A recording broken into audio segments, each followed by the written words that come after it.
راولا کوٹ سے محمد خورشید بیگ کی خبر شامل کرتے ہیں۔ پاکستان میں تحریک انصاف کی حکومت اپنے اقتدار کے 2 سالوں میں عوام کے لیے کچھ نہ کر سکی، جبکہ آزاد کشمیر حکومت نے اپنے 4 سالوں میں ماں سوائے کرپشن اور اپنے کارکنان کو نوازنے کے کوئی کام نہیں کیا۔ ہندوستان اور پاکستان کے حکمرانوں نے تقسیم کشمیر کے فارمولے پر عمل درآمد شروع کر دیا ہے۔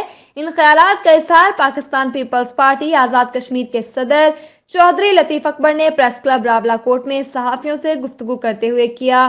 ان کا مزید کہنا تھا کہ آزاد کشمیر کی موجودہ حکومت بھی 4 سالوں میں ماں سوائے کرپشن اور اپنے کارکنان کو نوازنے کے کوئی کام نہ کر سکی، یہاں تک کہ ان 4 سالوں میں کسی بھی علاقے میں کوئی میگا پروجیکٹ نہیں دیا گیا۔